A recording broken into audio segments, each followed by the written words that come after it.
Welcome back to my YouTube channel Excel 101। मैं हूं रिजवान रजाक और आप सबको मेरा सलाम। आज की वीडियो में हम बात करने वाले हैं एक्सेल के कुछ ऐसे काउंट फंक्शंस के बारे में जो आपके डेटा एनालाइजेशन को बहुत आसान बना देते हैं। अगर आपको कभी ये मालूम करना हो कि किसी कॉलम या रो में कितने नंबर्स हैं या किसी कंडीशन के मुताबिक कितनी एंट्रीज मैच करती हैं, तो ये काउंट फंक्शंस का काम है दोस्तों। असल में अगर हम काउंट की बात करें कि काउंट का मतलब क्या होता है, COUNT वर्ड है काउंट। तो काउंट का मतलब होता है गिनना। किसी भी चीज की तादाद को गिनना काउंट कहलाता है दोस्तों। ये फंक्शंस सिंपल भी हैं और पावरफुल भी, और इन्हें यूज करना हर एक्सेल यूजर के लिए जरूरी है। तो चलिए शुरू करते हैं दोस्तों। सबसे पहले मैं आपको बताने वाला हूं काउंट फंक्शन के बारे में कि काउंट फंक्शन क्या है और किस तरह ये काम करता है। अब मेरे पास कुछ स्टूडेंट्स की डिटेल है और उनके मार्क्स दिए गए हैं, और मैंने इन सब्जेक्ट्स में मौजूद एंट्रीज को चेक करना है कि इन सब्जेक्ट्स के अंदर कितनी एंट्रीज मैंने ऐड की हुई हैं। तो वो मैं कैसे करूंगा, यानी कि फिल सेल के बारे में मालूम करना है कि कितने सेल फिल हैं। फिल सेल वही होगा जिसमें कोई ना कोई एंट्री होगी दोस्तों। तो सबसे पहले काउंट फंक्शन को एक्टिव करेंगे और वो हमसे अब पैरामीटर मांगेगा, वैल्यू 1, वैल्यू 2, वैल्यू 3, इस तरह से हम वैल्यू इसमें ऐड कर सकते हैं। तो वैल्यू 1 से मुराद क्या है, हमारा हमारा रेफरेंस का पहला सेल, और इधर से हम इस रेंज को सिलेक्ट कर सकते हैं। यहाँ पे हम इस पूरी रेंज को सिलेक्ट करेंगे तो तमाम सेल्स जो है वो सिलेक्ट हो जाएंगे। ब्रैकेट बंद करूंगा दोस्तों तो मेरा आंसर आ जाएगा। काउंट फंक्शन ने मुझे ये बताया कि ये जो आपने मुझे रेंज दी थी इसमें 3 सेल्स फिल हैं, इसमें 3 तरह के एंट्रीज ऐड की गई हैं। अगर मैं यहाँ से एक एंट्री को डिलीट कर देता हूं तो देखिए हमारे सामने 2 एंट्री आ चुकी है। अब इसके बारे में कुछ स्पेशल बातें करते हैं हम। असल में दोस्तों काउंट फंक्शन हमेशा आपके सेल्स में मौजूद नंबर्स को काउंट करता है। ये कभी भी आपके सेल में मौजूद टेक्स्ट को काउंट नहीं करता। जैसे कि अभी मैं आपको बता देता हूं। काउंट को एक्टिव किया और यहां से लेकर यहां तक मैंने रेंज को सिलेक्ट कर दिया। अब हम सबको नजर आ रहा है कि ये 5 एंट्रीज मैंने सिलेक्ट की हुई हैं, बट जो आंसर आएगा दोस्तों वो क्या आया, 4। तो काउंट का ये बिहेवियर है कि वो हमारे सेल में मौजूद जो नंबर होते हैं उनको काउंट करता है। इनके अलावा चाहे कोई एरर हो या चाहे कोई टेक्स्ट हो, ये उसे काउंट नहीं करता दोस्तों। अब दूसरे फंक्शन की तरफ जाते हैं और उसका नाम है काउंटा। काउंट ए भी बोला जाता है, काउंटा भी बोलते हैं इसको। अब काउंटा क्या करता है, काउंटा का मकसद भी हमारे सेल्स में मौजूद एंट्रीज को काउंट करना है, यानी कि हमारे फिल सेल्स को काउंट करना है। नॉन ब्लैंक सेल्स को काउंट करता है काउंटा फंक्शन, जिस तरह के काउंट करता था, बट काउंट टेक्स्ट को काउंट नहीं करता। उसके बरअक्स अगर हम बात करें, काउंटर जो है वो हमारे नॉन ब्लैंक सेल को काउंट करेगा, चाहे उसमें एरर हो, चाहे उसमें कोई टेक्स्ट हो, या चाहे उसमें कोई नंबर हो। तो देखिए अभी हम यहाँ पे काउंटर को एक्टिव करते हैं और हम इस पूरी एक रेंज को सिलेक्ट कर देते हैं, तो ये हमें एंट्रीज बता देगा। तो काउंटर क्या करता है, असल में काउंटर की डेफिनेशन ये है कि ये काउंट करता है आपके नॉन ब्लैंक सेल को। ठीक है दोस्तों, अब आगे बढ़ते हैं। थर्ड काउंट फंक्शन की हम बात करते हैं और उसका नाम है काउंट इफ। काउंट का मतलब होता है गिनना और इफ का मतलब होता है अगर। यहाँ पे कंडीशन मौजूद है कि काउंट करो अगर। अब कोई भी कंडीशन हम यहाँ पे अप्लाई करेंगे तो उस कंडीशन को ये फॉलो करेगा और उसके अगेंस्ट जो है वो आंसर हमें देगा। तो कैसे देगा दोस्तों, सबसे पहले हमारे पास जो पहला एग्जाम्पल डाटा है वो मेरे पास कुछ इम्प्लॉय नेम्स हैं, और इसमें हम एग्जाम्पल बना लेते हैं कि हमने ऐसे इम्प्लॉयज को काउंट करना है जिनका ताल्लुक लाहौर से हो। तो वो हम कैसे करेंगे, काउंट इफ की मदद से, जो कि हमें बता रहा है काउंट करो मगर। काउंट इफ, इस तरह से इसका नाम जो है वो एक्सप्लेन हम कर सकते हैं। इक्वल प्रेस करेंगे, काउंट इफ को एक्टिव करेंगे। अब हमारे पास इसके पैरामीटर्स आ गए हैं। पहले हमने वो रेंज देनी है जहां पे हमारा कंडीशन मौजूद है, उस रेंज को हमने सिलेक्ट किया और अब हमने इस रेंज के मुताबिक अपना क्राइटेरिया देना है। क्राइटेरिया हमारा क्या है कि ऐसे सेल्स को काउंट कर दो जिनमें लाहौर लिखा हो, और ये केस सेंसिटिव भी नहीं होता। अगर आप फर्स्ट लेटर कैपिटल या स्मॉल रखो, लेकिन सेम लेटर्स होने चाहिए, स्पेलिंग मिस्टेक नहीं होनी चाहिए, इसके अलावा इसमें केस का इशू नहीं होता। एंटर प्रेस करेंगे तो हमें बता देगा कि 3 एम्प्लॉयज ऐसे हैं जो कि लाहौर से ताल्लुक रखते हैं। अगर 3 की बजाय हम एक बढ़ा दें तो वो भी उधर इंक्रीज कर देगा, और अगर हम इधर एक कम कर दें तो वो भी उधर कम कर देगा। तो ये काउंट इफ फंक्शन काम करता है, ये बहुत ही यूजफुल फंक्शन है।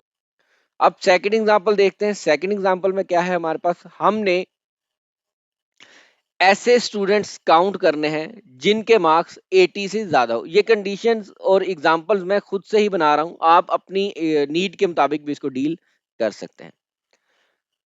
कि मेरे पास कुछ स्टूडेंट्स हैं और उनके मार्क्स दिए गए, और मैं काउंट करना चाहता हूं कि कितने ऐसे स्टूडेंट्स हैं जिन्होंने 80 अबव मार्क्स लिए हैं। दूंगा, और सबसे पहले अपनी रेंज दूंगा जो कि इसका पहला पैरामीटर है। कॉमा प्रेस करूंगा। अब यहाँ पे मैंने वो कंडीशन अप्लाई करनी है जो इसे ये बताएगी कि ऐसे सेल्स को काउंट करना है जिन स्टूडेंट्स के मार्क्स 80 से ज्यादा है। तो ग्रेटर देन 80 ब्रैकेट बंद करेंगे तो हमारे पास एंटर प्रेस करने से आंसर आ जाएगा दोस्तों। तो 3 स्टूडेंट ऐसे हैं जिन्होंने 80 से अबव मार्क्स लिए हैं। ठीक है दोस्तों, आगे एक और एग्जांपल है। थर्ड एग्जांपल भी काउंट इफ की है। वैसे तो अब मेरा ख्याल है कि कॉन्सेप्ट आपको मिल गया है कि काउंट इफ का मकसद यही है कि अगर हम इसे कोई कंडीशन अप्लाई करेंगे तो उसकी बेस पे ये हमारे उन रिस्पॉन्सेज को काउंट कर देगा। थर्ड एग्जांपल में देखते हैं हम। थर्ड एग्जांपल हमें क्या बता रहा है दोस्तों? थर्ड एग्जांपल हमें बताएगा कि ऐसे रिस्पॉन्सेज लेकर आओ जो कि यस हो। ये एक फीडबैक का डाटा है और हम मालूम करना चाहते हैं कि कितने रिस्पॉन्सेज हमारे पास यस के आए हैं। तो हम क्या करेंगे दोस्तों, सबसे पहले उसी तरह ही हम रेंज सिलेक्ट करेंगे।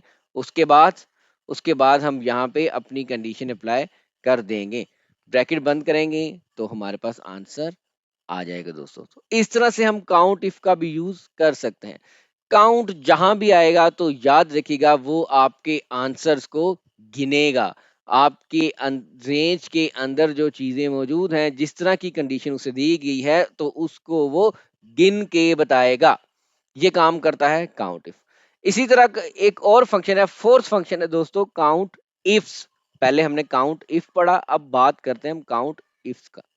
इफ्स हमें ये बताएगा कि काउंट करो जब आपके पास मल्टीपल कंडीशंस हो।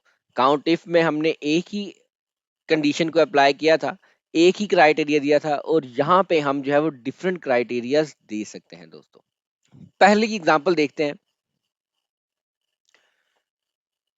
Count how many male employees are from Lahore. कि हमारे पास जो नीचे एग्जांपल दी गई है उसमें हमने ऐसे मेल एम्प्लॉयज को ढूंढना है जिनका ताल्लुक सिटी लाहौर से हो।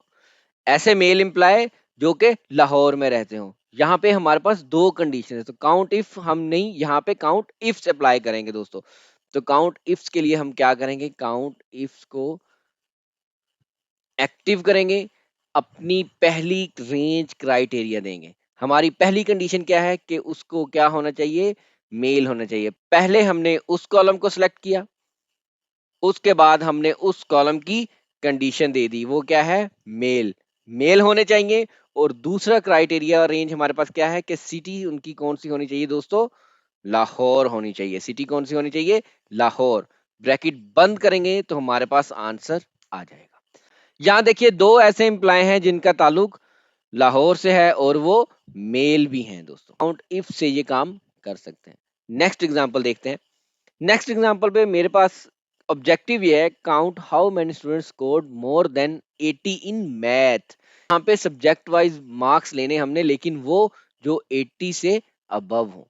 तो यहाँ पे फिर हम कंडीशंस कैसे अप्लाई करेंगे, काउंट इफ एक्टिव करेंगे। पहला क्राइटेरिया हम देने के लिए उस रेंज को सिलेक्ट करेंगे, उसके बाद हम उसकी कंडीशन बताएंगे। क्राइटेरिया क्या है जी दोस्तों, मैथ सब्जेक्ट होना चाहिए। अब कोमा के बाद हम सेकंड अपनी कंडीशन अप्लाई करेंगे, उसकी रेंज को सिलेक्ट करेंगे, यानी कि मार्क्स जहां पे हमारे मौजूद हैं। और यहां पे हमारे पास कंडीशन क्या है, ग्रेटर देन 80। ब्रैकेट बंद करेंगे तो हमारे पास आ जाएगा। दो ही स्टूडेंट ऐसे हैं जिनके मैथ में 80 से अबव मार्क्स हैं। ये देखिए, एक ये अली और उसके बाद है उस्मान। ये दो स्टूडेंट्स ऐसे हैं जिन्होंने 80 से अबव मार्क्स लिए हैं दोस्तों। थर्ड वन देखते हैं हम। हमारे पास थर्ड एग्जांपल क्या है, ये एचआर एम्प्लॉयज के लिए है कि एचआर को अक्सर इस तरह की रिपोर्ट्स बनाना होती है कि हमारे पास एम्प्लॉयज डिटेल मौजूद है और हमने ये मालूम करना है कि कितने ऐसे एम्प्लॉय थे जो मंडे वाले दिन प्रेजेंट थे। तो यहाँ पे मंडे ट्यूसडे की भी हमें डिटेल है, लेकिन हमने हमारे पास दो कंडीशंस हैं और वो ये है कि हमने मंडे प्रेजेंट लोगों को देखना है। दो से ज्यादा कंडीशंस भी दोस्तों आप अप्लाई कर सकते हो। चलिए हम इसको कन्वर्ट कर देते हैं अपनी तीन कंडीशन में। तो तीन कंडीशन कैसे बनाएंगे हम, कि ऐसे लोग अली इम्प्लाई हो, मंडे को प्रेजेंट है या अब्सेंट है, ये हमने देखना है। ठीक है दोस्तों, तो यहां पे हम तीन तरह की कंडीशंस अप्लाई करके देखते हैं। काउंट इफ्स को एक्टिव किया। पहला क्राइटेरिया हमने क्या दे दिया कि इंप्लाय होना चाहिए अली, डे होना चाहिए मंडे,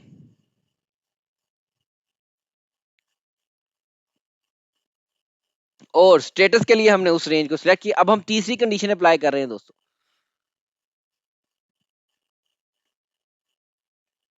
प्रेजेंट होना चाहिए। ब्रैकेट बंद करेंगे तो हमारे पास आंसर आ जाएगा। तीन ही ऐसी कंडीशंस हैं जिसपे ये डाटा पूरा कंप्लीट हो रहा है और वो है ये कि अली था, employee name Ali, day Monday और स्टेटस था प्रेजेंट। अगर मैं इधर भी इसको प्रेजेंट कर दूं तो देखिएगा दो कंडीशंस पूरी हो जाएंगी। दो दफा जो है वो अली का डाटा हमें यहां से मिल गया। इस तरह आप जितनी भी चाहें इसमें कंडीशंस लगा सकते हैं। तो यह है दोस्तों काउंट इफ फंक्शन, कि आप जितनी चाहे कंडीशंस अप्लाई कर सकते हैं और अगर वो तमाम ट्रू होगी तो हमारे पास वो उसको काउंट कर लेगा। पहली कंडीशन भी ट्रू होनी चाहिए, सेकंड भी ट्रू होनी चाहिए, थर्ड भी, सो ऑन। जब सब ट्रू होंगी तो जो है वो काउंट करेगा। अगर इनमें से कोई एक भी कंडीशन फॉल्स होगी तो उसको काउंट नहीं करेगा। जैसे कि इधर अगर मैं एब्सेंट लिख दूं तो तीसरी कंडीशन मेरी इधर हो गई फॉल्स, तो इसने उसका काउंट नहीं किया। अब एक और लास्ट फंक्शन है दोस्तों जिसको बोला जाता है काउंट ब्लैंक। काउंट ब्लैंक क्या करता है, नाम से ही जाहिर है कि काउंट करो ऐसे सेल्स को जो कि ब्लैंक हो। एम्प्टी सेल्स के लिए हम काउंट ब्लैंक फंक्शन यूज करते हैं। यहीं पे मैं आपको इसकी एग्जांपल दे देता हूं, इसी शीट में हम अप्लाई कर लेते हैं। अब फॉर एग्जांपल ये हमारे पास एक शीट है और यहाँ पे हम ब्लैंक कर देते हैं इन सेल्स को। ठीक है दोस्तों, अब ये मैं आपको समझाने के लिए इस एग्जांपल को क्रिएट किया है। काउंट ब्लैंक क्या काम करता है कि हमारी दी गई रेंज में अगर कोई सेल्स ब्लैंक है तो ये उनको काउंट करके हमें बता देगा। तो ये देखिए दोस्तों, यहाँ पे तीन सेल्स जो है वो ब्लैंक है, तो काउंट ब्लैंक ने ये काम कर दिया। अगर यहाँ पे मैं कुछ लिख दूं तो ये उसको कम कर देगा, और अगर यहाँ से मैं कुछ डिलीट कर दूं ये उसको ज्यादा कर देगा। कम ज्यादा जैसे ही कोई सेल ब्लैंक होगा तो ये उसको काउंट कर लेगा दोस्तों। तो ये काम करता है काउंट ब्लैंक फंक्शन। मैंने वीडियो के स्टार्ट में आपको बताया था कि अगर हम अपने सेल्स या रो में किसी चीज को गिनना चाहते हैं, काउंट करना चाहते हैं, तो हम काउंट फंक्शन का यूज कर सकते हैं। आज हमने काउंट के बारे में पढ़ा, काउंट ए फंक्शन के बारे में पढ़ा, उसके बाद हमने काउंट इफ के बारे में जाना, फिर हमने काउंट इफ्स की बात की, और एंड में हमने काउंट ब्लैंक के बारे में भी बेसिक कॉन्सेप्ट हासिल किया दोस्तों। ये तमाम वो फंक्शन हैं कि जब हम इनके कॉम्बिनेशन किसी फॉर्मूला के साथ यूज करते हैं तो ये बहुत यूजफुल और एडवांस जो है वो अप्लाई होते हैं दोस्तों। तो हर एक्सेल यूजर के पास इतना नॉलेज होना चाहिए कब, कहां, कैसे काउंट का कौन सा फंक्शन यूज होगा। जहां कोई कंडीशंस आ जाएंगी वहां काउंट इफ यूज होगा, और अगर या कहीं एक से ज्यादा कंडीशंस आ जाएंगी तो कौन सा फंक्शन यूज होगा, बिल्कुल, काउंट इफ्स फंक्शन यूज़ होगा। अगर हमने अपनी शीट से ब्लैंक सेल को काउंट करना है, तो वहाँ पे काउंट ब्लैंक यूज़ होगा और जहाँ पे हमने नॉन एम्प्टी सेल्स को काउंट करना है, तो वहाँ पे काउंटा फंक्शन का यूज़ होगा और अगर हमने कहीं पे अपनी पूरी लिस्ट में से, अपनी पूरी शीट में, अपने पूरे डाटा में जस्ट न्यूमेरिकल वैल्यूज़, नंबर्स को काउंट करना हो, तो वहाँ पे काउंट का यूज़ होगा दोस्तों। तो ये थी आज की वीडियो। उम्मीद करता हूँ आपको ये वीडियो पसंद आया होगा। हाँ, अगर आपने अभी तक एक्सेल 101 को सब्सक्राइब नहीं किया, तो एक्सेल 101 को लाइक कीजिए, शेयर कीजिए और सब्सक्राइब कीजिए। अब हमारी मुलाकात होगी एक नई वीडियो के साथ। तब तक के लिए अपना ख्याल रखिएगा। अल्लाह हाफ़िज़।